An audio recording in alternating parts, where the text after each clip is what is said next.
Have you ever looked truly carefully at old photographs of the 19th century? Not superficially flipping through pages of history textbooks, but with a magnifying glass, with a critical understanding of every detail. I am talking about those very pictures which are presented to us as documentary evidence of the era of great builders and industrial revolutions. Stop for a second and ask yourself one simple question that will destroy your entire worldview.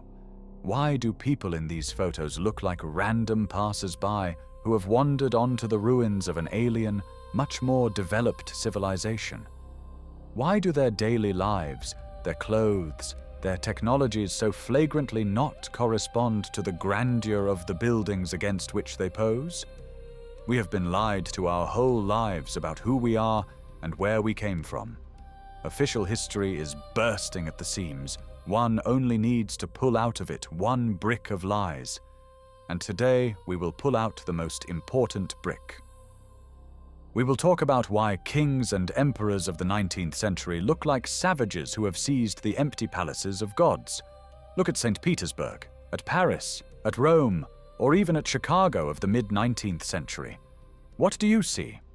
Grandiose structures with columns of solid granite, weighing hundreds of tons. St. Isaac's Cathedral, the capital, ancient temples, which stand all over the world. Perfect geometry, the most complex engineering thought, stone processing at a level inaccessible even to modern CNC machines. And now lower your gaze. What is there at the foot of these colossi? Dirt, impassable mud, through which people trudge in bast shoes or rough boots, horses, carts, manure, and a complete lack of sewage. Do you really believe that a civilization capable of carving from granite a perfectly round column 20 meters high and weighing 114 tons could not pave the street in front of its creation?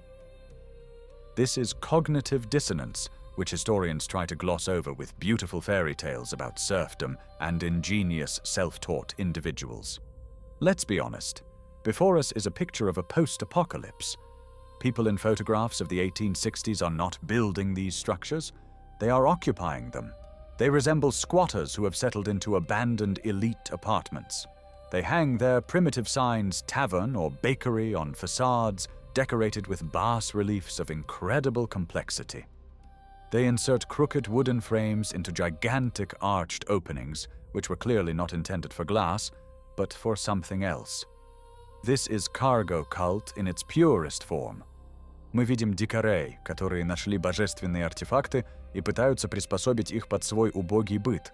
Они топят эти дворцы дровами, прорубая дыры для печных труб прямо через уникальную лепнину, потому что оригинальная система отопления, бестопливная и совершенная, им непонятна и недоступна. Они не знают, как это работает. Они просто выживают в стенах, которые построили не они. Официальная наука утверждает, что эти здания возводились при помощи зубила, молотка и такой-то матери.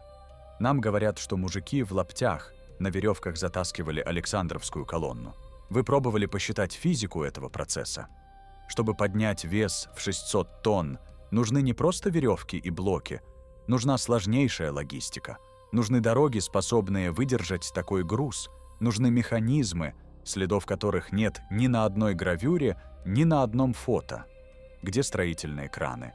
Где заводы по производству миллионов кирпичей идеального обжига? Где карьеры, из которых изъяли миллионы кубометров камня? Их нет. На фотографиях того времени мы видим только готовые шедевры и людей с лопатами, которые максимум способны выкопать канаву. Этот технологический разрыв невозможно объяснить эволюцией. Это не развитие, это деградация. Представьте, что через 200 лет археологи найдут современный смартфон в руках у племени из джунглей Амазонки. Будут ли они утверждать, что это племя создало микропроцессоры, используя палки и камни? Именно это нам и впаривают историки. Они заставляют нас верить, что примитивное общество, не имеющее антибиотиков, электричества и нормального транспорта, создавало архитектурные шедевры, которые мы сегодня не можем повторить даже с нашими лазерами и атомной энергией. Но самое страшное не в том, что они нам врут, самое страшное в том, почему они это делают. Ведь если признать, что эти здания построены не нами, придется ответить на вопрос: а куда делись те, кто их строил, и почему мы заняли их место? Вглядитесь в лица на старых дагеротипах. В них нет гордости созидателей. В них есть растерянность и страх выживания. Это люди, пережившие катастрофу. Их мало. Города на фото середины XIX века пугающе пустынны. Огромные проспекты, рассчитанные на трафик в миллионы, стоят безлюдными. Редкие повозки выглядят жалко на фоне широченных магистралей. Это города-призраки, которые только начинают заселяться новыми жильцами. Нами. Мы — потомки тех, кто пришел на пепелище. We are those very savages who put on tailcoats and top hats to appear more important, but never understood the purpose of the devices we inherited. And right now, I will prove this to you with figures and facts at hand. Get ready, because next we will go where official science is afraid to look. In the next block, we will analyze the technical impossibility of what is written in textbooks. You will see that mathematics is the main enemy of fake history. Let's cast aside emotions and engage dry, ruthless logic. Let's take a calculator and simply calculate what they are too shy to tell us in school. Let's take St. Petersburg as an example, a city called a window to Europe, but which looks more like a monument to impossible technologies. The official version states that the city was built from scratch on swamps in an incredibly short time. We are told that Peter the Great brought thousands of peasants, and they, standing waist-deep in icy water, erected the imperial capital.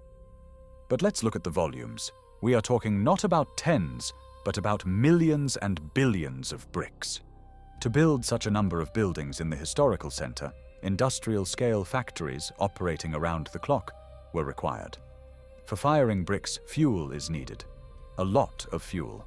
If you look at old maps and engravings of the surroundings of St. Petersburg from the 18th and 19th centuries, you will see a strange picture. There are no forests there. The area is bare, like a knee. Where did they get the wood for firing billions of bricks? Transporting it on carts for hundreds of kilometers over impassable roads. This is a logistical absurdity that makes construction golden and impossible in terms of deadlines. But brick is only half the problem. Let's talk about granite. Take a walk along the Neva embankments. You see kilometers of granite parapets, perfectly fitted to each other. Polygonal masonry, where you cannot even slip a razor blade between stones weighing several tons. We are told that this was done manually with chisels. Have you ever tried working with granite? It is one of the hardest rocks on the planet. When struck with a chisel, it crumbles, chips, but by no means cuts like butter. But what we see are precisely cuts. Perfectly smooth surfaces that can only be obtained with diamond-coated circular saws and enormous rotation speed. And polishing? The granite columns of St. Isaac's Cathedral have a mirror polish. Manually, by rubbing the stone with sand, you will never achieve such geometry. You will get a wavy, uneven surface. Here, however, is a perfect cylinder. This is machine processing. Lathes of gigantic sizes. Where are they? Where did they disappear to? Why do museums show us rusty saws and wooden mallets, claiming that these were the very tools used to create masterpieces that we cannot replicate today? Let's move on. The Tsar bathtub in Babolovsky Park, a bowl made from a solid piece of granite weighing 48 tons. Walls as thin as a shell, perfectly smooth. Officially, Master Samson Sukhanov carved it over several years. Can you imagine the material stress? One wrong hammer stroke, one micro crack, and years of work are wasted. To make such a bathtub, layers of stone must be removed uniformly around the entire circumference, otherwise the internal tension will tear the workpiece apart. It is impossible to do this manually. This is a technology resembling 3D printing or high-precision milling. But they continue to tell us tall tales about men with golden hands. This is an insult to our intelligence. They force us to believe that a handful of illiterate people, unfamiliar with material resistance, created engineering marvels. And now look at the ergonomics of these buildings. This is perhaps the most obvious proof that we live in someone else's homes. Pay attention to the doors in old mansions. Their handles are often located at chest level, or even higher for a modern person. The steps of staircases in some palaces and temples are so high that they are uncomfortable to climb. They are designed for the stride of a being whose height significantly exceeds ours. Huge arched openings, ceilings 5 to 6 meters high. Why? Try heating such a room with firewood in a harsh Russian winter. All the warm air will rise to the ceiling, and the people below will freeze. This is physics. If people of the 19th century had built these buildings for themselves, they would have built low ceilings to conserve heat. That's how they built in villages. But in palaces, we see a complete disregard for the climate. This means only one thing. Either the climate was different, subtropical, when these buildings were constructed, or the builders had an energy source about which we know nothing. Atmospheric electricity? Ether technologies? Fireplaces in these buildings often lack chimneys, or are made in such a way that burning wood in them means carbon monoxide poisoning. These are not stoves. These are resonators, parts of a complex system from which the heart was torn out, and we now use the empty shell, burning logs within it. Another fact that blows the mind is the absence of construction debris and cultural layers. When you build a city, the soil becomes saturated with fragments, shavings, broken bricks. But archaeologists, digging in the centers of old cities, stumble upon an astonishing thing. Buildings go deep underground. These are those very buried ground floors, which are explained to us as a cultural layer. We are told that 3 meters of dirt from shoe soles accumulated in 200 years. Are you serious? 3 meters? That is the height of an entire floor. For the ground level to rise so high, the city must have stood abandoned for 1,000 years, or something catastrophic must have happened. A mudslide, a clay rain, a flood of biblical proportions. Look at the windows that stick out from under the asphalt. These are full-fledged windows with frames and glass. Who in their right mind would build windows into the ground? We are told, these are basements for coal. With windows?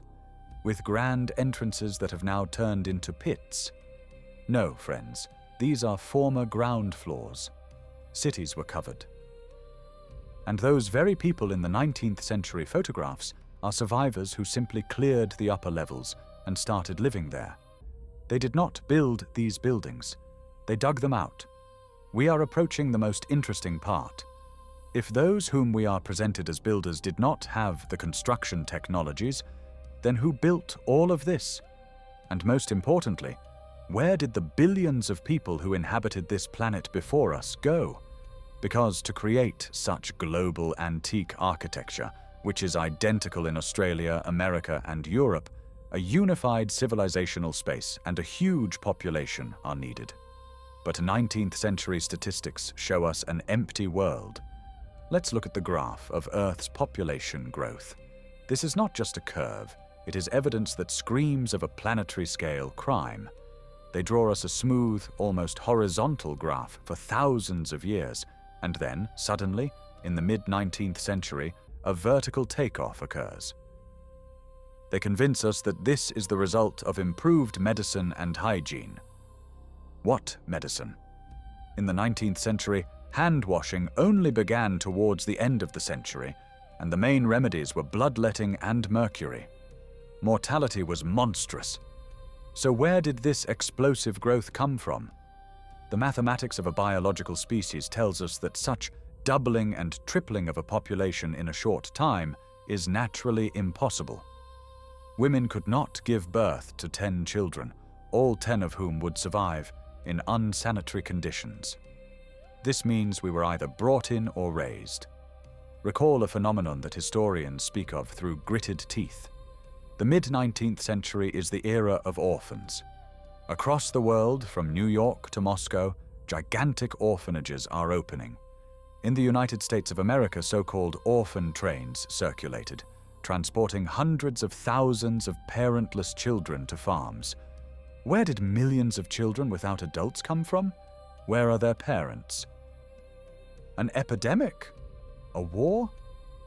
But official reports contain no conflicts capable of destroying the entire adult population, leaving children alive. This looks like the colonization of an empty planet by a new batch of biorobots. We were simply dropped into this world, given primitive knowledge, dressed in rough clothes, and told, live. We are a civilization of orphans, not remembering our lineage. This is precisely why we have no genetic memory of how to build these palaces. We arrived to find everything ready-made, and this brings us to the most terrible event, the traces of which we tread upon every day, a global catastrophe. That very cataclysm which alternative theorists call the clay flood or mud rain. This is not a myth. This is geology. Look at the Polytechnic Museum in Moscow or at buildings in Kazan, in Omsk. Everywhere the same picture. The ground floors are buried under clay and soil. This is not a cultural layer. Clay is a sedimentary rock. It does not come from thin air and rotten bast shoes.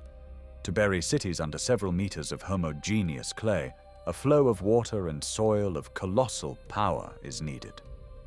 Probably there was a pole shift, a breakthrough of gigantic underground reservoirs, or the fall of a celestial body that caused a tsunami which circled the entire globe, washing away the old civilization and silting up its majestic cities. And what happened then? Then the cleanup crews arrived. Those very 19th century wars, which are described to us as heroic battles with cavalry and cannons, were in fact operations to finish off survivors and destroy the remnants of high technologies. Take the fire of Moscow in 1812. We are told that the city was set on fire by its own inhabitants. But eyewitnesses describe a strange light, instantaneous combustion of stone and metal, illnesses resembling radiation sickness among Napoleon's soldiers. Stone does not burn from a wooden splinter. Brick does not melt in an ordinary fire to the state of glass. And in the forts of Kronstadt and on the ruins of ancient fortresses, we see precisely melted brick and granite. These are traces of the use of high-temperature plasma weapons. We were bombed. From orbit or from the air, it doesn't matter. What matters is that history was rewritten, calling a total cleansing of the territory the Patriotic War. We live in a post-apocalyptic world. Those very beautiful buildings, palaces, and cathedrals, they are not just dwellings. They are technical structures. Temples with their domes, gold plating, and spires are atmospheric power stations. They generated energy from the ether, from atmospheric electricity, providing free light and heat to cities. The crosses on the domes are not symbols of faith in the way they are presented to us now. They are antenna resonators. Look at their shape. They are diagrams. But after the catastrophe, the knowledge was lost or deliberately removed. The new masters of the world, those who seized power over the surviving savages, flipped the switch. They removed the equipment, took it away, and repurposed the buildings as places of worship or administrative offices. Imagine this cynicism. People were driven into cold stone boxes which previously heated themselves and forced to burn coal and wood, polluting the atmosphere. We were given hydrocarbon burning technologies, primitive, dirty, slave-like technologies, so that we would depend on resources. Free energy was forbidden. That's why 19th century fashion is so absurd. These corsets, crinolines, tailcoats, this is a cargo cult, an attempt to imitate images of previous masters without understanding the meaning of their attire. People suffocated in these clothes, fainted, but wore them because the elite commanded it. An elite who perhaps knew the truth but remained silent. We look at star forts scattered across the earth. Officially, these are fortifications for defense against raids, but any military engineer will tell you that such a shape, a star with many rays, is meaningless for defense. It is an ideal shape for a wave circuit, for generating or receiving a signal. These are gigantic microchips on the body of the planet. And they are destroyed, blown up, buried under Earth. Someone very diligently erased the traces of that civilization from the face of the Earth, so that we would think we are the pinnacle of creation, having crawled out of a cave. But the truth is that we are degraded descendants or artificially created slaves living on the ruins of gods. And this realization causes not just shock, it causes rage. For if our history was stolen from us, then our future was stolen as well. Now that we have realized the physical impossibility of the official version and seen the traces of a global cleanup, it is time to look into the darkest abyss of this conspiracy. We must understand exactly how we were brainwashed. After all, the substitution of architecture is just the tip of the iceberg. The main operation was carried out not with stone, but with our consciousness. Have you ever caught yourself thinking, while walking through a historic center, that these buildings evoke a strange, inexplicable nostalgia in you, as if you returned home but forgot the keys? This is not just aesthetic pleasure. This is the cry of your genetic memory. Your subconscious remembers that this world was different, harmonious and free, but your consciousness, having gone through the grinder of the school curriculum, puts up a block and whispers, "This was built by serfs with a chisel." We underwent an informational lobotomy. Look at how the education system, implemented universally precisely in the 19th century, is structured. This is the Prussian model, created not for nurturing creators, but for mass-producing obedient performers. We are taught to memorize dates of battles and names of czars who perhaps never existed, but we are not taught to think, compare, and analyze. We were forbidden to ask the question, how? How did they do it? We are given a ready answer: genius. And that should be enough. Any attempt to doubt the official dogma is branded as ignorance.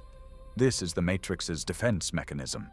The system protects itself, ridiculing those who try to awaken others.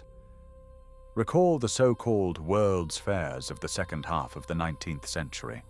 Paris, Chicago, St. Louis, Nizhny Novgorod. We are told that these fantastic cities of snow-white stone, with columns, domes, fountains, and electric lighting, were built from attention, plaster, and tow in a couple of months, only to be demolished afterwards. Do you believe this? Look at the photographs of these exhibitions. This is monumental antique architecture. These are hundreds of hectares of ideal development. And we are told that these were temporary decorations? No. This was a demonstration of the remnants of past grandeur before their final destruction. The elite needed to legitimize these objects so that they could then destroy them under the pretext of closing the exhibition. This was an act of ritual destruction of technologies. They showed wireless trams, moving sidewalks, faxes, and video communication back in the 19th century. And then all of this disappeared, only to be reinvented 100 years later and sold to us for money. We were turned into consumers of resources that used to be free. Electricity, water, heat, all of this was provided by the environment itself, tuned to the etheric fields of the planet. Palaces were machines for living. And we were relocated to concrete hives, disconnected from the source, and had meters installed. This is the essence of the Great Reset. To turn gods into slaves, make it so that we spend our entire lives surviving, paying a mortgage for a concrete box that will fall apart in 50 years, while next to us stand eternal buildings that we cannot even restore without losing quality. This is a mockery of us. Every time you pay for electricity, you pay a tax for ignorance, for having forgotten how to draw energy from the air, as the builders of St. Isaac's Cathedral did. Emotionally, it is very difficult to accept this. A feeling of powerlessness and rage arises. We were not deceived yesterday. We have been deceived for several generations already. Our great-grandparents already lived in this lie, and they passed it on to us as truth. The chain of memory was broken. Perhaps those very orphan trains were the moment of rupture. Children who do not know the past are ideal material for building a new society, convenient for the masters. They were given new surnames, new books, a new history, where man is an accident descended from an ape and not the pinnacle of cosmic engineering. They instilled in us an inferiority complex. They tell us, look how people lived before: dirt, plague, inquisition. But architecture says the opposite. Architecture cries out about the highest culture, about hygiene, remember Roman baths and aqueducts working for millennia, about incredible aesthetics. Someone is very afraid that we will remember. That is why archives are being destroyed. That is why libraries are burning. The fire at the Indian Library in Moscow, fires in libraries in the USA and Europe, these are not accidents.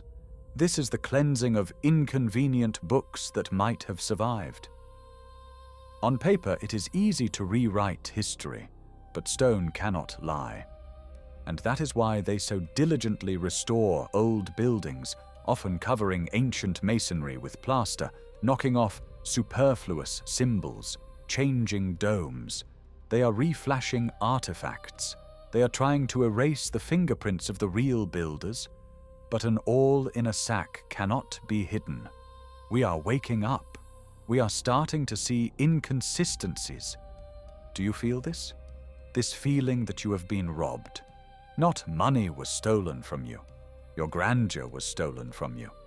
They made you believe that you are small people, dependent on the system. But looking at these palaces, you must understand, whoever built this was a giant of thought and spirit.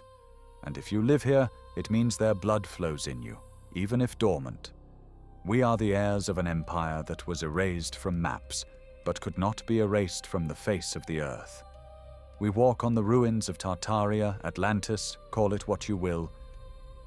The essence is not in the name, the essence is in the level of development. And now, as the veil falls from our eyes, the main question arises, what should we do with this truth? Just be angry? No. This knowledge should transform us.